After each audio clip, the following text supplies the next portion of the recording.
Welcome to the Challenges of Change, the podcast where we explore the transformative journey towards self-improvement and personal growth.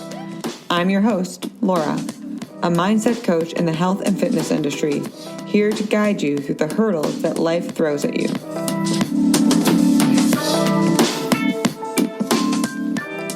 In each episode, we'll delve into practical strategies and insightful discussions to help you manage stress, regulate your emotions, upgrade your mindset, and ultimately reclaim your sense of worth.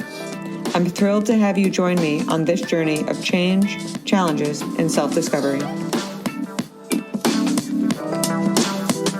And we're back for another episode of the Challenges of Change.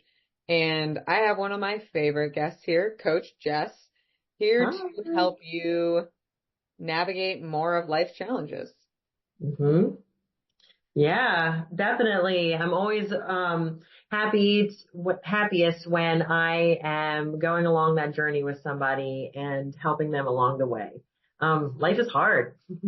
Amen. Which perfectly segues us to our topic. And kind of switching things up a little bit today, because normally what Jess and I will do is we have these types of conversations all the time, but there are certain focuses that we will capture for the podcast specifically. And Jess brought a beautiful topic today that I asked for clarity, but rather than clarify off tape, we thought it would be valuable for you to hear how we even process it. So you asked me, or you said that you wanted the topic to be, we aren't meant to do this alone. And I believe I understand what you mean, but to prevent any assumptions or misunderstandings, my question to you was, what do you mean by this? As in, we aren't meant to do this alone. What did you mean? Right. So it's such a great question, because when I think of a topic, what I'm thinking in that moment might not be what I think of right now. So right as we're speaking today, it seems to roll off the tongue. Hey, life is really hard, but we're not meant to do this alone. I think that fits really, really well together. But when I initially came up with this topic, what I had in mind was that struggle with asking for help. Because that's for me. I like that. And I'm happy we went into the clarity of it, because kind of what you clarified initially was like, we're not meant to do life alone. Right. And I do want to clarify that does not necessarily mean a relationship. It means like your village, your community. It could be friendships. It could be family. It doesn't necessarily mean a romantic partner. If that's your preference, beautiful. If not, beautiful. But great clarification, because I didn't even think of that. It's really about having the diversity in support. But I like how the initial thought process was around our struggle for asking for help. And it's interesting, because I totally see them as like merged and completely separate at the same time. Yeah, you could have one issue. You could have one be glaringly your problem and not realize that the other thing might be in the background. 100%. And it feels like a giant misunderstanding sourced through insecurity. Like, it's almost like this badge of honor to do it alone. I don't need to ask for help. And that's perceived as strength. But is your insecurity of not willing to show vulnerability and connect with others, is that strength? Or is it a weakness? The opposite of a strength. I don't like to kind of like categorize too specifically, because I think everyone's individual experience is different. But I think I'm going to make an exception that I think it's a weakness. And I'm going to tell you why.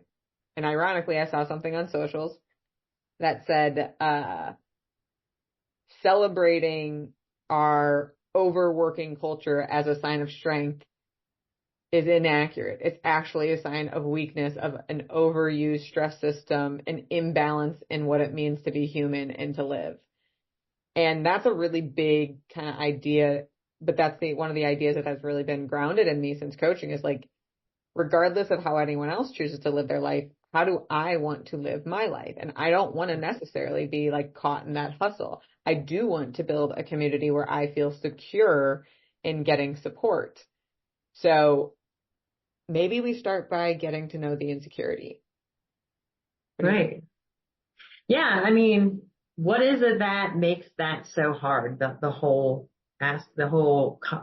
process or concept of asking for help. Okay. I think I know.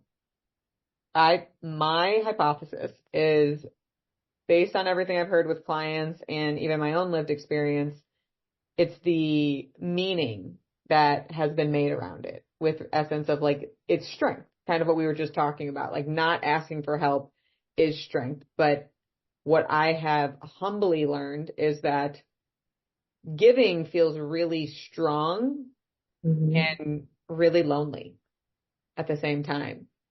And receiving is a really important piece of love and connection. And I think what the challenge is in asking for help is people's challenge with being able to receive love and attention. And I know for myself, when I originally was kind of working on receiving, I would be very, very uncomfortable getting a compliment and not giving one back. Like just to receive a compliment for me alone and not to reciprocate was hard. And then I had someone who told me how it made them feel when I rejected that. It's that I was trying to express something genuine in my heart that I felt towards you. And I personally just felt rejected because of how you responded. And that broke my heart, but I was so grateful for their vulnerability because it opened my eyes to an unintentional experience I was giving someone who was trying to express something very candid. Yeah. And they were able to give you feedback, and you not accepting their love, right? It was in the form of a compliment, but you not accepting their love felt like rejection. Right. So literally us not receiving the genuine, heartfelt compliments or love or support of our village. Yeah. Really speaks to an insecurity in our ability to receive. And to me, it's partially about being seen. Do you think receiving and being seen are connected? Yeah, I mean, I think so. Being seen. So receiving that love, yes, and being acknowledged and being seen, and that I feel like it's almost like a different thing for me when I try to not accept that. It's like for me it's a little bit harder to conceptualize, like yeah, that wanting to get the spotlight off of you, I guess, is the way it feels. Yeah. The download that I'm getting. Okay, I like that. That's what I label as being seen because I want to get the spotlight off me. I don't want to be the center of attention. But why? Why are we in such a rush to get the light off of us? It's such a good question. I feel like that one goes really, really deep. That desire to say, no, don't put that on me. Let's put the spotlight back on you or anywhere else. But do you think it's sourced through us feeling like unsafe, like something bad could happen if the spotlight's on us?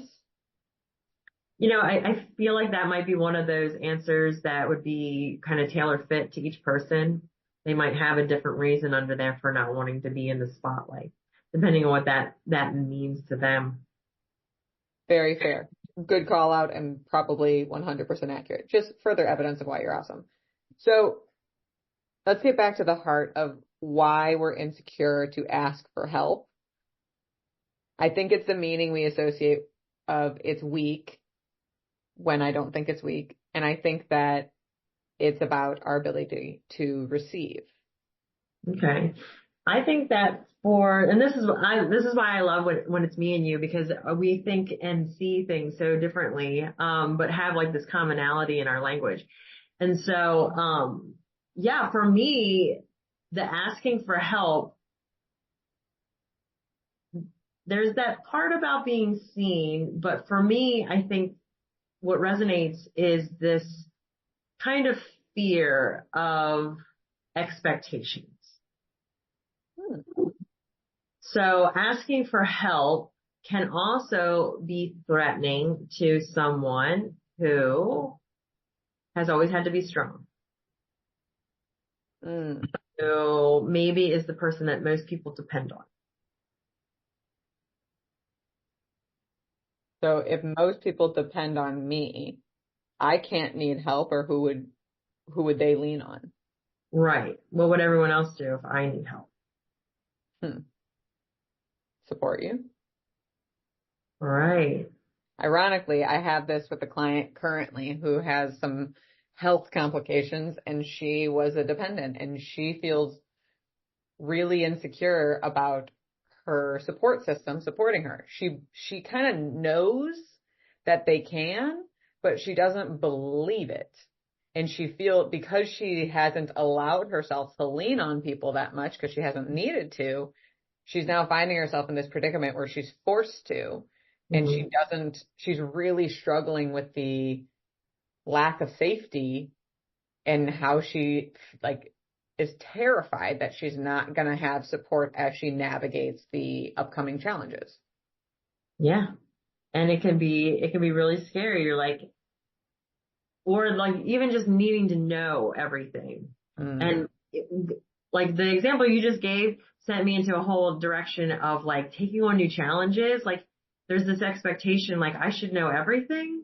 Like this is something I'm doing for the first time, but I should know how to do this. And I should be able to do it well. In fact, beginner's luck should follow me everywhere. I mean, that'd be nice. If you have that world, let me know where that world is and I'll come join you.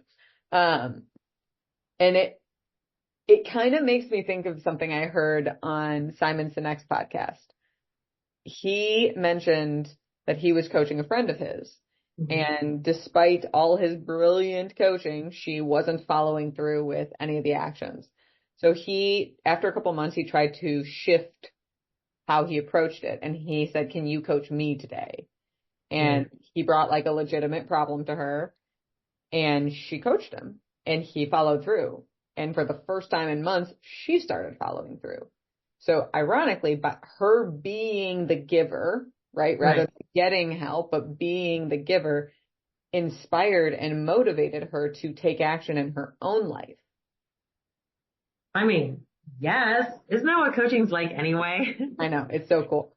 So where I'm taking that in my brain is, if we switch it, right? Like he knew what he was doing. Right. He knew maybe not that she was trying to go about it being alone per se, but that him guiding her wasn't leading to the results that he wanted. And something I've experienced in my own life is, as you know, when you're a coach, people tend to vent to you in your life and just share things with you. And some of these people are friends of mine, work colleagues who became friends, and they shared with me that sometimes they don't feel comfortable coming to me because I don't go to them. And that imbalance between giving and receiving was making them feel uncomfortable, where they couldn't come to me. And I think it's also because they know I do this for a profession to a degree, that they didn't feel like they could just access me. I'm like, I'm still your friend. Like, I'm not giving you a legit coaching session. I have my own personality outside of coaching that I can use as well. But it kind of correlates to this idea with me of like, if you're not willing to be vulnerable with someone and ask for support, you're also making them feel less comfortable coming to you for support. Unintentionally. I love that. That's brilliant. It's such a great catch. Like, I love that you pointed that out. It lends very well to this like underlying belief that I have of, if you want to see more of something in your life, then you need to kind of put more of that out into the world. It's very much has to do with energetics and the energy that you're putting out there, or the visuals, or the concepts that you're putting out there.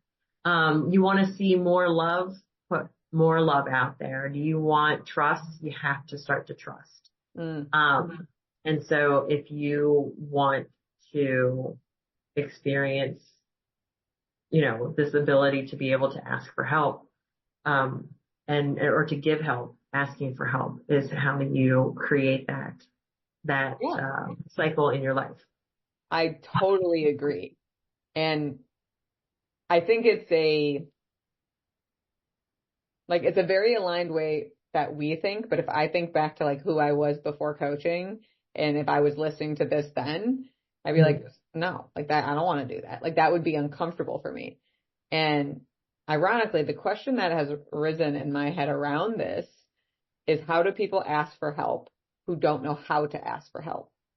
And ironically, what we're talking about is asking for help, asking for support, nurtures connections, nurtures relationships, creates equilibrium within relationships, and makes people feel more welcome to come to you, right?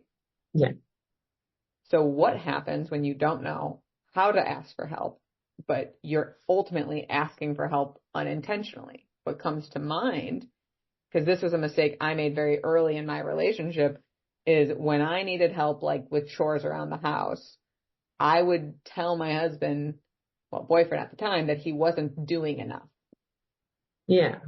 So rather than me saying, I need support, I need some help here, being vulnerable, I attacked and said, you're not doing enough.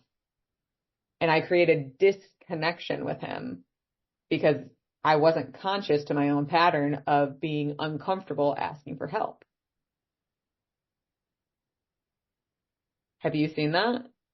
Yeah. I mean, I was like going back to that moment in my life too. Yeah. Where being vulnerable became the thing that had to be what I needed to, like had to be what I did. Yeah. And, I remember like, sometimes it can kind of feel like you're on this precipice. Right? Or maybe you even liken it to like showing your neck a little bit. Right? Or what might feel vulnerable to you. Me, I'm a visual person, so in my mind, there's just like a movie or like a montage going as I'm sitting here ready to actually express what is going on with me. Like the real deal. Not how I want you to believe I'm handling it. But the real deal. And that is vulnerability. That's saying, I would love it if you thought I had it all together, but I don't, and I'm about to tell you the real thing.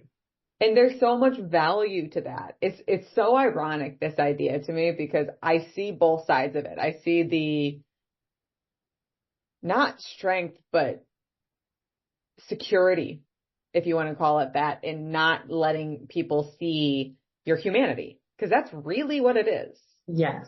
I am so glad you said that, because that is what is just pounding in my head right now, is the human experience, what it's like to be human. Yeah. And like that we are creatures of belonging, like love, safety, belonging. Three, right? Belonging can't happen if you don't let yourself be known. Belonging can't happen if you don't know yourself.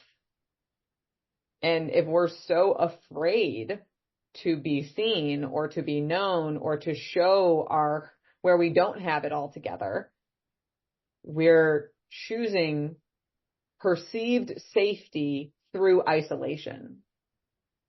Where we don't all have it together. So that's our true selves, but the side of our true selves that we're not the proudest of, right? Why? Right. Like, why are we not proud of not having it all together? Isn't that the human experience? Right. It's the human experience, but we live in this kind of culture and society where that is less than, right? We're above that now. We're above the human experience now these days. Which is so funny. Perfect. How are we above being human? That is the essence of, I mean, I agree with you. It's just funny to me because it's impossible to be not human when you're human. Right. Well, I think it's the stigma of some of these human traits that is just so unnecessary. Yeah. But this one in particular does us a disservice. And that, as much as we're laughing and joking about that, it really does us a disservice. You shouldn't have to ask for help. Talent is something innate and you should figure this out on your own. These are sometimes instilled in us when we're very young. Mm-hmm. And it is outside, and it gets to a point where it's a little overboard, right? It's not a healthy balance of I should have self-efficacy. I should be able to do this. I have capability. It's beyond that. It's going a little too far and saying I'm hyper, what's the word that I'm looking for? Independent. I'm hyper independent. I don't need anyone kind of thing. Right. And yes, we are joking about it because I don't know, I think we just like to have fun, but it does so much more of a disservice. And it made me think of, because you mentioned how this is something we learned largely in childhood, which I agree. And it made me think of like a message that I heard growing up about like when you're at someone else's house and you stay the night, you don't ask them like, what can I do to help? You search for ways to help and you just do it. Right. And as we're talking about it, what I'm thinking is like, why not ask them? Largely because a lot of people's initial response unconsciously is going to be like, no, I got it. But when you actually do help, like I have a client who says her favorite people are people who come to her lake house and just take care of business because she feels insecure asking for help. But even if that's our process, like that we value people that just take care of business so we don't have to be insecure, we're still not allowing ourselves to fully connect. And I think this is really the important element. Like we can't escape our humanity. No matter how much we dislike what it feels like to be vulnerable or interpret that in whatever way we're going to interpret it and make it mean whatever we're going to make it mean, like we cannot escape our humanity no matter how hard we try. And the purpose of our life is connection. Vulnerability is the essence of connection. If we're too afraid, based on previous life experience, to say, I need help, how do people ask for help who don't know how to ask for help? Honestly, I think in ways that breeds disconnection and isolation. So we literally further ourselves from the actual goal in desperation of familiarity and security. Absolutely. And it creates isolation, right? I'm alone. Yeah. Which is never a great place to be. So in essence, in a way, we're protecting ourselves from the discomfort of vulnerability, but creating kind of like a shitstorm in its place. And we're really creating such a bigger chasm of chaos and discomfort because we don't like how it feels to say, I need help. But I know like when my friend said that she was trying to share like something genuine and that my inability at that time to receive it hurt her, it was like a huge shift to me because I didn't even realize I was doing it until it happened. And then what followed was I noticed that discomfort. I would notice when someone would give me a compliment and how uncomfortable it was for me to receive it. And doing what we do as coaches, we get curious. We ask questions. We notice our thoughts. I got curious. I asked questions. I noticed my thoughts. And I asked, why is it so uncomfortable for me to receive a compliment? And at the time, the answer was because I don't want to have to look at myself. I don't want to have to look at myself. Which is kind of like, get that light off me. Yeah, get that light off me. But all of that, I never dug beyond that, I don't think, at the time of like, why can't I be seen? Why am I afraid to look at myself? And I think it was just the programming and not knowing. But ironically, now that I have looked at myself, I know myself way better. I don't love everything, but I accept everything. And I am grateful for what I do know and what I have built. And I think it's necessary to look at ourselves and understand where we do need support, not only to facilitate connection in our lives and belonging throughout, but also to reconnect with what it means to be human and to provide security for the people in our lives to feel comfortable leaning on us and coming to us. I agree wholeheartedly with all that. And then I'm going to add something on top of that Add pot of awesomeness. Go. Expansion. We need to ask for help to be able to expand, right? Yeah. We don't need to reinvent the wheel. We are human. We live in communities. We are a social species. We learn and we pass knowledge down to our young and to others around us. If the person down the street learns a very valuable or expensive lesson, people are more apt to be like, hey, don't make the mistake that I made. Learn from me. Right. And so asking for help is an extension of that process of the human species itself expanding, learning, growing, and evolving. It is part of who we are. Any conditioning that would stop us from asking for help from our fellow humans is something that is against, I would argue, our nature. I couldn't agree more. Absolutely against our nature, which is belonging. So, all right. It breeds disconnection. It's sourced through insecurity. It breeds isolation. It literally creates familiarity, but then discomfort in its whole other experience. But if you're listening to us and you're like, okay, I hear what you're saying, but that doesn't make it more comfortable and it doesn't make it easy. How do you move forward? How do you try to heal from the fear? Because as we both know, fear is a tough emotion to move through. Yeah. Well, right, awareness is the first piece, always. So shine that light of awareness. You think it's uncomfortable being vulnerable in front of somebody else? Try being vulnerable in front of yourself first. I like that. I have ideas. Can you potentially suggest some of your own?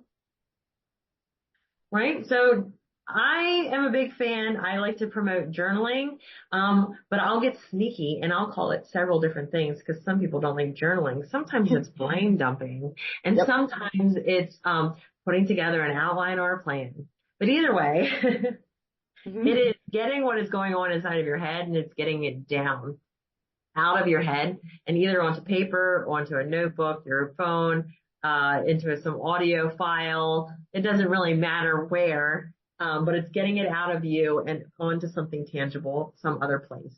And that, I think, allows you to get distance from the situation. It's out of here and onto here, somewhere in front of you. And then you can observe it. I like that.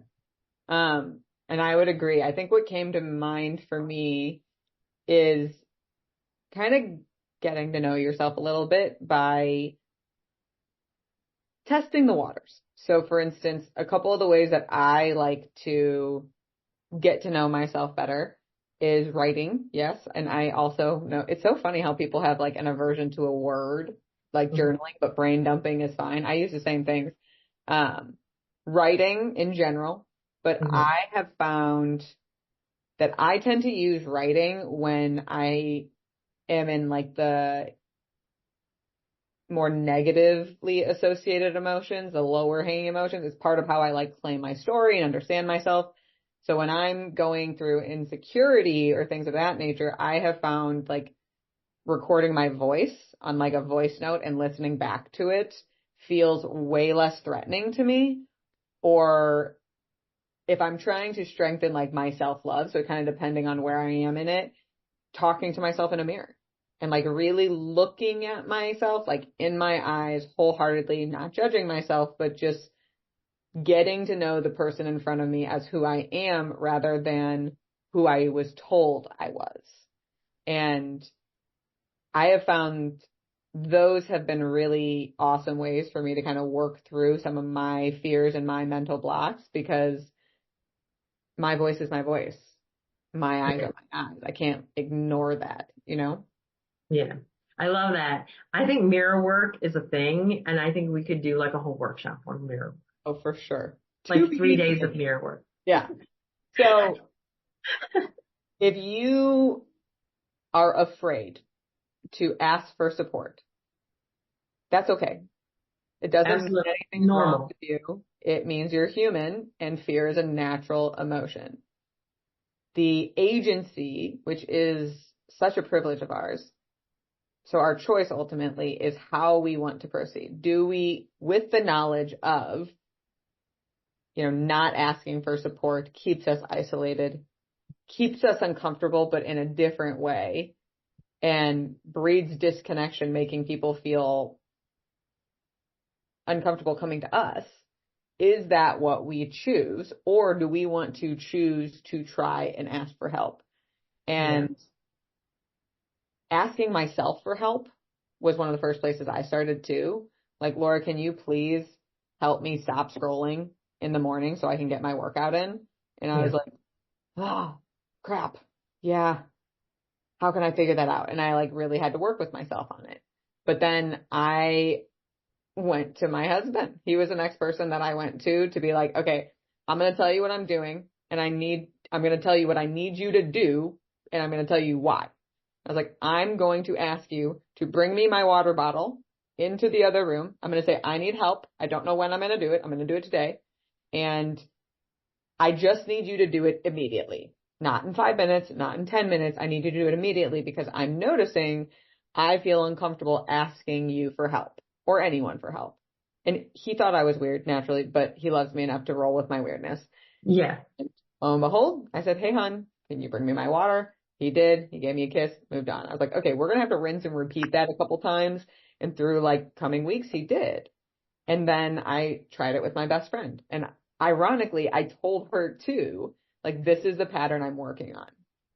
Yeah. I don't know why that made me feel more secure by addressing it, but I think it was me claiming my power and claiming my story of this is the intention, this is what I'm doing. You can say no right now before I ask if you don't have that capacity. And I went to the people I trusted, the people I do belong to.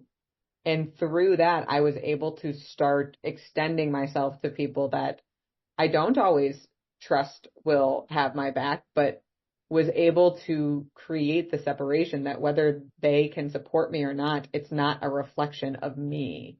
Right. Yeah. So let me just kind of reflect that back to, step one was ask yourself. So you and I kind of both agree. Maybe step one would be, can I help myself? Can I ask for help for myself? Can I help myself in these ways? Or that complete honesty, assessing the situation. I'm having a hard time asking for help and saying, well, how important is this to me? Right? Is it important enough that asking for help could be a possibility? Let's work through this. But then two, it's finding someone you trust first and foremost, right? It doesn't have to be an entire network yet, although that might be long-term goals. Sure. But we're talking about people who are just getting started. And so find that person you trust. And like you said, let them know what's going on. That's what takes it away from being about you and being more of like an experiment. Yeah. Hey, I'm going to try this new behavior. Yeah. Here's what I think is going to happen. I'm cluing you into it because, you're going to, I need your help on this, right? And we're going to see how it turns out. So it's not about me. It doesn't have, I'm not identified with it. I'm just going to see what happens here. And so in that case, right, always starting small. Don't make it a big thing that you're asking for help. Like, this is due tomorrow and everything that's important to me relies on it. Yeah. And I really need your help. Yeah. Yeah. Let's start small. Can you get me a tissue from the next room? Beautiful. Love it. Then they do it and then win. You get a win and you chalk it up. There's evidence. I can ask for help. Yeah, baby. Let's celebrate. Let's celebrate. And I bet there are people who are listening who struggle asking for help and have asked for help without even knowing it, because I'm guessing I'm not the only person who has to ask someone to scratch my back from time to time. Because I can't always access where it's itchy. Technically, that is asking for help, whether people recognize it or not. Hey, you just stumbled upon a great tactic for somebody who's looking out to expand their ability to ask for help. Looking for places where you actually already do. That actually works with movement. When I was helping clients get more movement into their day, is like, well, where do you actually move? Like, you probably don't even recognize all of that you're actually already doing. For sure. So yeah, plugging in and observing yourself and saying, where do I actually ask for help? And then the next question might be, well, why is it so easy for me to do it right there? What allows me to ask for help in this situation? Right. So adding on a sense of curiosity to kind of get to know this, because again, connection is why we are here. Not only does it breed so much love and abundance in like the life we want to live, but also it counteracts stress in such a beautiful way. And, as we start to, tie a bow on this, you know that saying, hurt people hurt people? Yes, yes, I do. I don't ever really think it's necessarily an intentional hurt when you are insecure and don't know how to ask for help. But like my example with my husband from probably a decade ago now was I was feeling unsupported and hurt that he wasn't supporting me, even though I wasn't communicating, but I didn't have enough consciousness in that moment to notice. So my answer, again, unconsciously, was to hurt him. Yeah.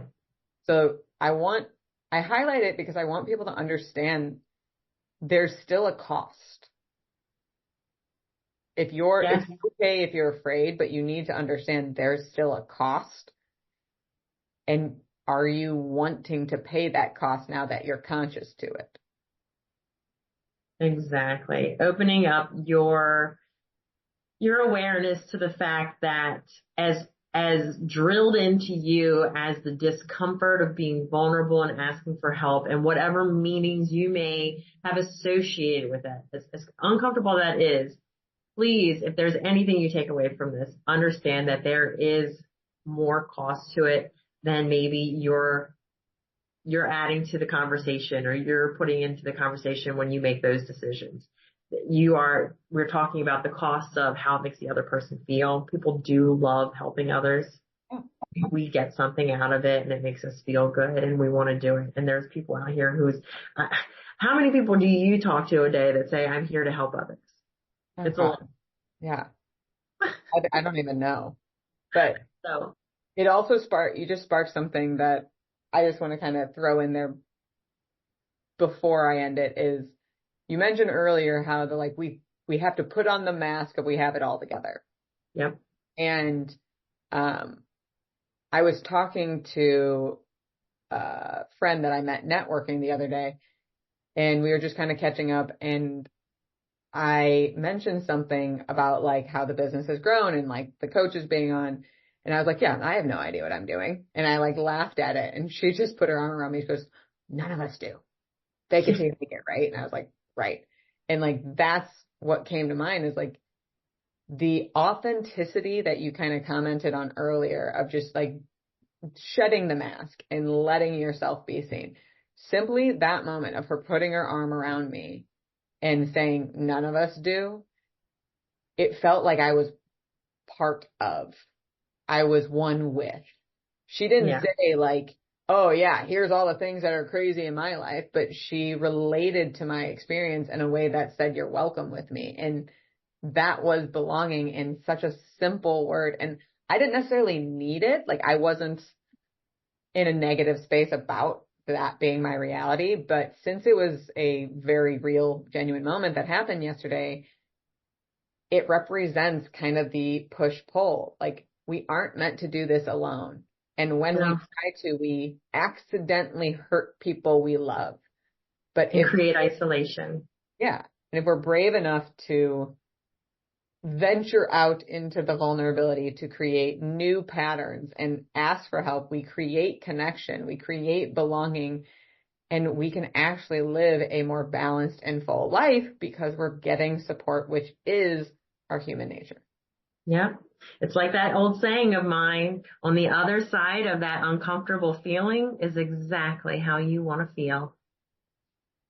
There it is, folks. We are not meant to do it alone. Nope. It's okay to be scared, but take one step at a time and fight for the life that you want to live, because we only get this one.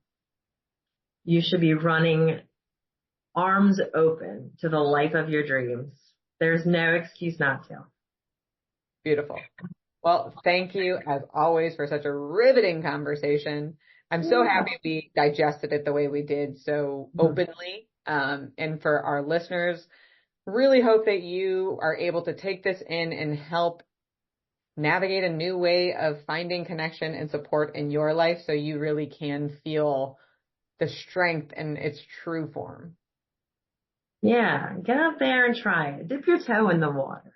Ask for a little bit of help, or recognize, walk through your day today and see how in subtle ways you ask for help. And as a bonus, see how when you ask for help really benefits others. Thank you for joining me on today's episode of The Challenges of Change. If you're ready to stop stressing and reclaim your sense of worth, be sure to visit my website at www.changebychallenge.com.